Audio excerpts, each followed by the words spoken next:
하나님 말씀은 사무엘하 1장 1절에서 16절까지 교독하겠습니다. 사무엘하 1장 1절에서 16절입니다.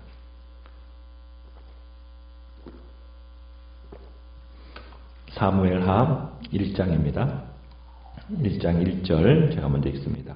사울이 죽은 후에 다윗이 아말렉 사람을 쳐 죽이고 돌아와 다윗이 시글락에서 이틀을 머물더니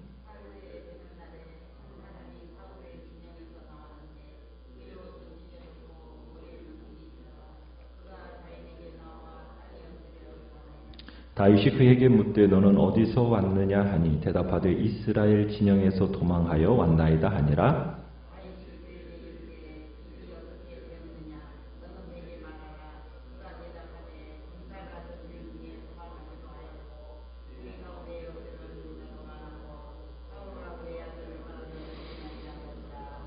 다윗이 자기에게 알리는 청년에게 묻되 사울과 그의 아들 요나단이 죽은 줄을 내가 어떻게 아느냐?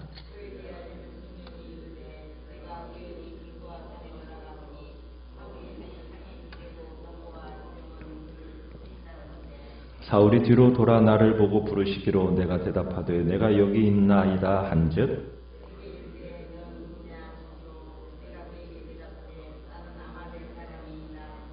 또 내게 이르시되 내 목숨이 아직 내게 완전히 있으므로 내가 고통 중에 있나니 청하건대 너는 내 곁에 서서 나를 죽이라 하시기로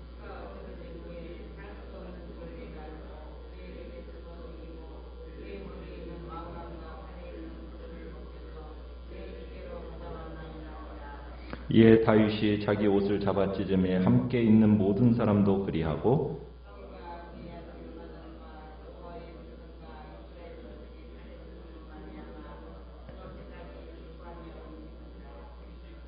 다윗이 그 소식을 전한 청년에게 묻되 너는 어디 사람이냐 대답하되 나는 아말렉 사람 곧 외국인의 아들이니이다 하니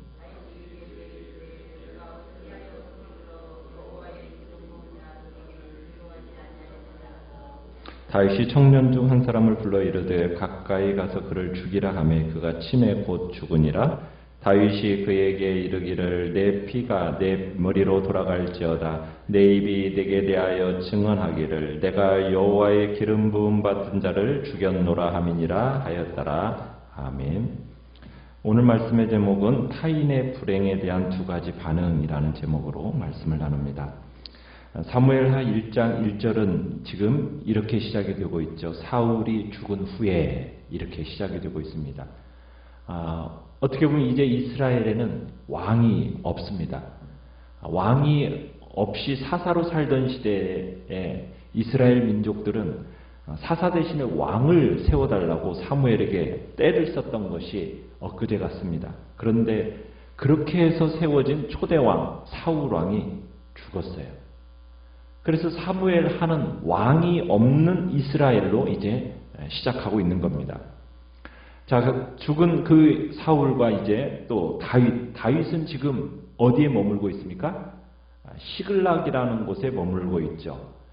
시글락을 약탈하고 그의 아내들을 포함한 모든 사람들을 끌고 갔던 아말렉 족속들을 쳐 죽이고 다시 시글락으로 돌아와서 지금 쉬고 있습니다. 이틀을 머물고 있었어요. 자, 다윗은 시글락에 거하면서 이스라엘과 블레셋과의 이 전쟁의 소식을 기다리고 있었습니다. 블레셋 군대에 대해서 누구보다도 잘 알고 있었던 사람이 다윗이잖아요. 그래서 아마 이것이 사울의 마지막 전쟁이라는 것을 아마 직감하고 있었을 겁니다. 다윗은 한 번도 사울의 자리를 넘본 적이 없었어요. 항상 사울을 주인으로 상관으로 그렇게 대했죠. 다윗이 다음 왕으로 주목받게 된 것은 자기 스스로가 왕이 될 거다라고 이렇게 해서 된 게 아닙니다. 그죠? 전적으로 하나님이 그리고 다윗의 주변의 사람들에 의해서 조성된 사실이라는 것이 강조되고 있는 겁니다. 그러니까 다윗은 조용히 이스라엘이 자기에게 다가오기를 기다리고 있었어요. 그리고 사울이 죽고 난 후에 이스라엘은 당연히 자기를 이스라엘의 왕으로 찾아와서 추대할 것을 기대하고 있었던 겁니다.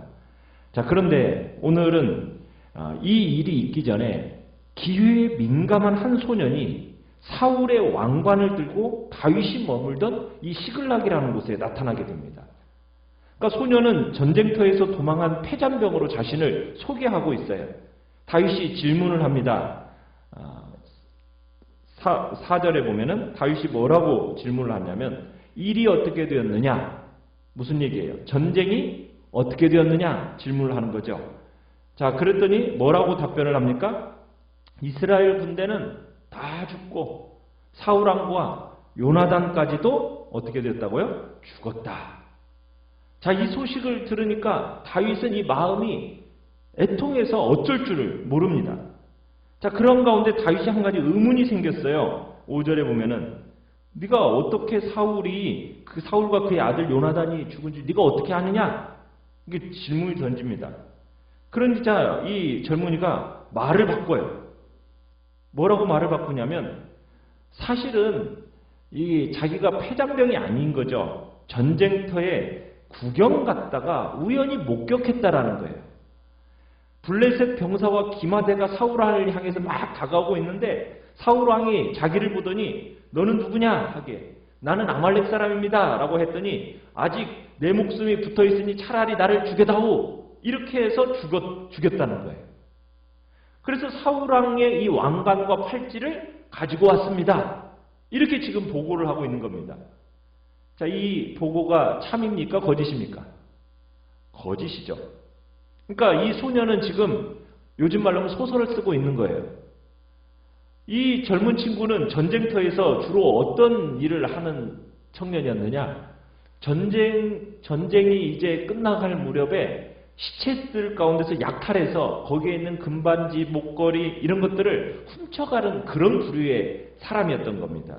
일반적으로 전쟁이 끝난 후에 전쟁터를 찾아가서 혹여나 이제 늦게라도 가면은 다른 사람들에 의해서 기회를 빼앗길까봐 염려하면서 막 전투 중에 막 시체를 약탈하는 사람. 그 사람이 바로 이 아말렉 사람이에요. 그러니까 지금 시체를 약탈하러 갔는데 우연히 누가 죽은 걸 본 거예요. 사울 왕이 죽은 걸 본 거예요. 그리고는 우리가 이미 31장에서 봤잖아요. 사무엘상 31장에서 자세히 봤잖아요. 사울이 어떻게 죽는지. 그죠? 사울이 어떻게 죽었습니까? 활에 의해서 중상을 입게 되고 무기를 든 자에게 먼저 네가 네 칼을 빼서 나를 찌르라 이렇게 할례받지 않은 자니까 나를 찌르고 모욕할까 두렵다 하면서 무기 든 자에게 자기를 찔러달라고 얘기를 했었거든요. 그런데 무기 든 자가 못 찔렀어요. 그러니까 자기가 어떻게 했습니까? 사울이 자기가 칼을 세워놓고 거기에 엎드려가지고 자살해서 죽었거든요.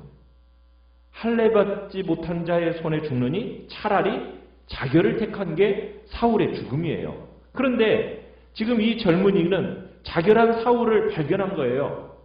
거기서 왕관과 팔찌 이것을 보면서 엄청나게 수지 맞았다 이렇게 생각을 했다가 이 아말렉 소년이 생각을 바꾸어가지고 누구한테 찾아온 겁니까? 다윗 진영으로 찾아온 거예요. 왜? 사울하고 다윗이 무슨 관계라고 알고 있었던 거예요? 원수 관계라고 알고 있었던 거죠. 그러니까 자신이 직접 다윗의 원수인 사울을 죽였고 다음 왕으로 즉위할 사람인 다윗 당신이 이 그 왕관을 쓸 자격이 있다고 하면서 그 왕관을 가지고 오면은 자기를 어떻게 생각할 거라고 생각한 겁니까? 뭐 보상할 뿐만 아니라 영웅적인 행동을 했다라고 아마 이렇게 주인공으로 추대될 걸로 아마 생각을 했던 것 같아요. 그래서 지금 아말렉 청년은 자기가 사울을 죽였다고 지금 보고를 하고 그리고 사울이 요청한 것이긴 하지만은 자기가 죽여가지고 이 손의 고리와 증거물을 가지고 지금 다윗에게 온 거라고 지금 주장하고 있는 겁니다. 참 그러니까 이 아말렉 청년은 굉장히 정치적으로 예민한 사람이었던 겁니다. 그러니까 기회주의자라고 할 수 있는 거죠. 그러니까 장차 이 나라의 힘이 누구의 손으로 갈 건가? 이걸 알고 있었던 사람이에요. 그래서 다윗의 사람들에게 와가지고 사울의 죽음을 알고 그 죽음에 자신이 일조했다. 슬쩍 덧붙여서 다윗의 환심을 사려고 했던 겁니다. 그런데 이미 다윗은 지금 질문을 3번씩이나 던지고 있어요. 너 어디서 왔냐? 일이 어떻게 되었냐? 그리고 네가 죽은 줄 어떻게 아느냐? 이렇게 질문을 3번씩이나 던졌다라는 것은 지금 뭘 지금 생각하고 있는 거예요? 지금 이 청년이 거짓말을 하고 있다라는 것을 알고 있는 겁니다. 그러면서 이 비료를 갖고 온 청년을 거짓을 간파하고서는 그를 죽이는데, 이 청년이 거짓이었는지 아니었는지 이것은 중요하지가 않아요. 이 청년이 죽은 이유는 뭡니까? 거짓말을 해서 죽었나요? 그게 아니죠. 이제 보게 되면은 그 결정을 내리는 이유가 이제 12절에 이제 나와요. 이제 그 뒤에 나오는데, 근데 이제 10절과 11절 사이에 이 순간에 다윗의 공동체 사람들은 이 상황을 숨을 죽이고 지금 지켜보고 있어요. 원수 같은 사울이 죽었다. 그러면은 지금까지 고생했던 이 피난 생활이 어떻게 되는 겁니까? 끝났다. 이걸 의미하는 거잖아요. 그래서 만약 다윗이 와 하고 딱 탄성을 딱 질러버리면 이제 그 모여있던 600명의 사람들과 가족들이 어떻게 되겠어요? 와 이제 막 기뻐하면서 축제를 벌일 만한 상황입니다. 지금 다윗의 주변에 서 있던 사람들은 다윗이 과연 어떤 반응을 보일까? 지금 이것에 호기심에 가득 찬 눈초리로 지금 다윗의 태도를 주시하고 있는 겁니다. 그러니까 신하들은 다윗의 눈치를 살피고 있는 거예요. 자, 이런 상황 속에서 지금 10절과 11절로 넘어가는 이 순간은 어떻게 보면 가슴 뛰게 하는 아슬아슬한 순간인 겁니다. 자, 그런데 다윗은 이 소년의 보고를 듣고 나서 어떤 반응을 보이고 있습니까? 11절에 보니까 자기 옷을 잡아 찢으면서 애통합니다. 와 하고 환호성을 지른 게 아니라 자기 옷을 찢으면서 그러면서 애통해하고, 그리고 12절에 보면 사울과 요나단과 그리고 백성들의 죽음으로 인해서 뭐 했습니까? 슬퍼하고 울며 금식했다고 얘기하고 있어요. 여러분, 다윗이 이렇게까지 슬퍼한 것이 그냥 보여주기 위한 것이었을까요? 아니죠. 진정한 사랑과 우정에서 비롯된 슬픔이었던 겁니다. 옆에서 다윗을 지켜보던 사람들도 다 함께 이제 금식하고 옷을 찢으면서 사울의 죽음을 애도합니다. 다윗이 어떤 반응을 보일까? 호기심으로 옆에서 주목하던 이 사람들도 아마 그날 다윗의 이 진솔한 통곡에 아마 자신의 마음을 다윗에게 주었을 겁니다. 평생 내가 다윗에게 충성하겠다. 아마 마음속으로 다짐했을 겁니다. 어떻게 보면 자신을 그렇게 괴롭히던 원수 같은 사람의 죽음을, 이 죽음의 소식을 듣고도 기뻐하기보다는 이스라엘의 수모로 여기면서 울부짖는 이 다윗의 모습은 정말 성인의 자태라고 할 수가 있는 거죠. 자, 하루 종일 금식하고 애곡하고 그 모든 것이 끝난 후에 다시금 젊은이를 부릅니다. 아말렉 사람을 부르더니, 자, 네가 14절에 내가 어찌하여 손을 들어 여호와의 기름 부음 받은 자 죽이기를 두려워하지 아니하였느냐. 여러분, 이 말은 지금 다윗의 신앙 고백과도 같은 말이에요. 이 말을 우리가 어디서 들었습니까? 다윗이 사울을 죽일 수 있는 절호의 기회가 몇 번 있었어요? 2번 있었어요. 그죠? 2번 있었는데도 죽이지 않았어요. 죽이지 않은 이유가 뭡니까? 오늘 이 고백과 같았어요. 왜? 여호와의 기름 부음 받은 자 죽이는 것을 다윗은 두려워했습니다. 왜? 하나님이 기름 부어서 세운 왕이었기 때문에. 그러니까 다윗은 모든 사건 속에서 하나님의 주권적인 관점, 그 관점으로 받아들이고 이해했던 사람이 다윗이라는 거예요. 그러니까 다윗은 사울의 나라가 닫히고 그리고 자신을 통해 세워질 그 나라도 하나님의 그 주권적인 섭리에 맡겨야 한다는 것.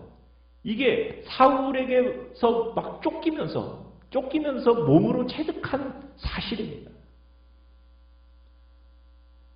다윗은 하나님의 주권을 믿고 그 주권과 그분의 섭리에 자신을 맡기며 살아왔던 사람인 거예요. 근데 사울을 자기가 죽였다, 이렇게 소설처럼 꾸미고 있던 이 젊은이의 이 영웅적인 행동을 인하여서 다윗의 진영에서 자기가 크게 대우를 받을 것처럼 생각했는데 그게 아니라 결국에는 어떻게 되어버렸습니까? 15절에 보니까 죽임을 당하게 되죠. 다윗이 그를 죽이라 명하면서 그를 죽입니다. 왜 죽습니까? 내 피가 내 머리로 돌아갈지어다 하면서 16절에 내 입이 내게 대하여 증언하기를 내가 여호와의 기름 부음 받은 자를 죽였노라고 하였기 때문이라는 거죠.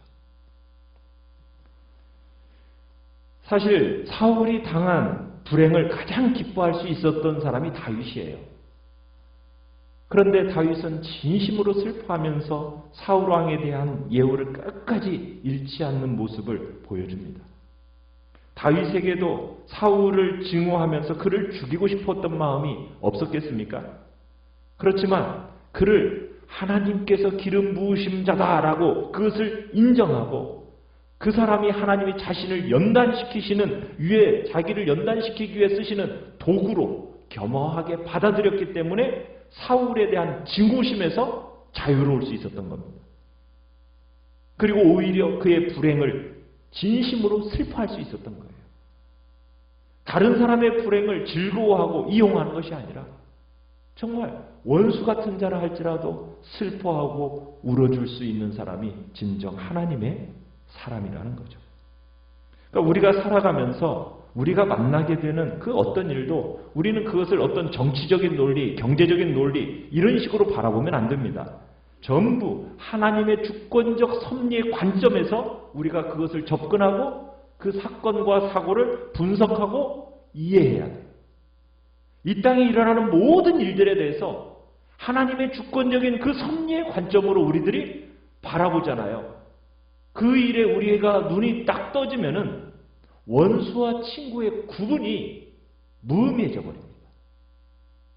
모든 사람들에 대해서 하나님의 그 주권적인 주권과 그 섭리의 관점으로 모든 사건과 모든 일들을 다 해석하고 그들을 이해하고 받아들이면은 하나님이 원수조차도 사용하시는 도구로서 겸허하게 받아들이면서 그를 더 이상 증오하지 않고 그를 겸손히 받아들임으로 말미암아 그의 불행을 진심으로 슬퍼할 수 있는 그런 복된 자리에까지 우리가 갈 수 있다는 거죠. 그래서 우리의 마음에 우리의 눈을 열어달라고, 어떤 눈을 열어달라고 기도해야겠습니까? 하나님의 주권적 그 섭리의 관점, 그것으로 모든 사건과 사고들을 분석하고 이해할 수 있는 그런 마음, 눈 열어달라고 우리가 이 시간에 기도하면서 그로 말미암아 타행의 불행을 은근히 즐거워하거나 그것을 나의 유익으로 이용하려는 그런 못된 마음들은 내 안에서 다 사라지게 하시고 어떤 이들이든지 정말 그들이 그들과 같이 진심으로 같이 슬퍼하고 아파하고 위로할 수 있는 복된 사람으로 나를 세워달라고 이 시간 주님 앞에 기도하며 나가시기 바랍니다. 말씀을 생각하면서 기도하시고요. 연약한 우리의 지체들을 위해서 기도해 주시기 바랍니다. 기도해 주시기 바랍니다.